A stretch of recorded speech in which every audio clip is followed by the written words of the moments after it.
പ്രിയപ്പെട്ട പ്രേക്ഷകർക്ക് നമ്മുടെ പുതിയ വീഡിയോയിലേക്ക് വീണ്ടും സ്വാഗതം. ഇത് ബ്ലാസ്റ്റേഴ്സ് സോക്കർ. ഇന്നത്തെ ISL മത്സരത്തിൽ കേരള ബ്ലാസ്റ്റേഴ്സും അതുപോലെ തന്നെ ജംഷഡ്പൂരും തമ്മിലുള്ള വാശിയൊരു പോരാട്ടമായിരുന്നു നടന്നത്. ഇന്ന് വിജയിച്ചാൽ മാത്രമായിരുന്നു ബ്ലാസ്റ്റേഴ്സിന് പ്ലേ ഓഫിലേക്കുള്ള ഒരു ചെറിയ വഴിയെങ്കിലും തുറന്നു കിട്ടുക. എന്നാൽ ഇന്നത്തെ മത്സരത്തിൽ ഒരു സമനിലയാണ് ഇപ്പോൾ ബ്ലാസ്റ്റേഴ്സ് ഏറ്റുവാങ്ങിയിരിക്കുന്നത്. എന്തായാലും വിജയിക്കാൻ സാധിക്കാത്തത് കൊണ്ട് തന്നെ ISL 11ാം സീസണിൽ നിന്നും പ്ലേ ഓഫ് കാണാതെ ഇപ്പോൾ ബ്ലാസ്റ്റേഴ്സ് പുറത്തായിരിക്കുകയാണ്. ഇന്ന് വിജയിച്ചാൽ മാത്രമായിരുന്നു ബ്ലാസ്റ്റേഴ്സിന് പ്ലേ ഓഫിലേക്കുള്ള ഒരു വഴി തുറന്നു കിട്ടുകയുള്ളായിരുന്നു. എന്തായാലും അടുത്ത 2 മത്സരങ്ങൾ വിജയിച്ചാലും ബ്ലാസ്റ്റേഴ്സിന് പരമാവധി എത്താൻ സാധിക്കുക 30 പോയിന്റിലേക്കാണ്. അതുകൊണ്ട് തന്നെ ബ്ലാസ്റ്റേഴ്സിനെ ഇപ്പോൾ നിലവിൽ 6ാം സ്ഥാനത്തും അതുപോലെ തന്നെ 5ാം സ്ഥാനത്തുമുള്ള നോർത്ത് ഈസ്റ്റിനെയോ അല്ലെങ്കിൽ മുംബൈയോ ഒന്നും മറികടക്കാനായിട്ട് സാധിക്കില്ല. അതുകൊണ്ട് തന്നെ ബ്ലാസ്റ്റേഴ്സ് ഇപ്പോൾ ISL 11ാം സീസണിൽ പ്ലേ ഓഫ് കാണാതെ പുറത്തായിരിക്കുകയാണ്. എന്തായാലും ബ്ലാസ്റ്റേഴ്സിന് വേണ്ടി ഇന്നത്തെ മത്സരത്തിൽ ഗോൾ കീപ്പറായി ഇറങ്ങിയ നോറ ഫെർണാണ്ടസിൻ്റെ കാര്യം എടുത്തു പറയേണ്ടതാണ്. എന്തായാലും ഇന്നത്തെ മത്സരത്തിൽ ഒരു നാണക്കേട് ബ്ലാസ്റ്റേഴ്സിന് ഏറ്റുവാങ്ങേണ്ടി വന്നു.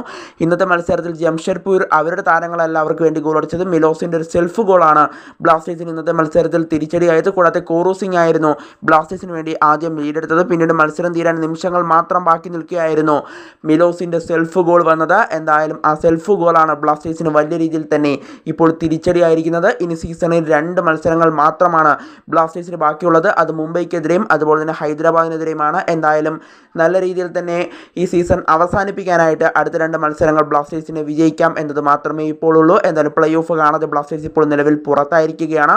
കഴിഞ്ഞ 3 സീസണുകളിലും ബ്ലാസ്റ്റേഴ്സിൻ്റെ മുൻ പരിശീലകനായ ഇവാൻ മുക്കുമനോവിച്ചിൻ്റെ കീഴിൽ ബ്ലാസ്റ്റേഴ്സ് പ്ലേ ഓഫ് കളിച്ചിരുന്നു. എന്നാൽ ഇത്തവണ ബ്ലാസ്റ്റേഴ്സ് പ്ലേ ഓഫ് കളിക്കില്ല. പ്ലേ ഓഫ് കാണാതെ ബ്ലാസ്റ്റേഴ്സ് ഇപ്പോൾ നിലവിൽ പുറത്തായിരിക്കുകയാണ്.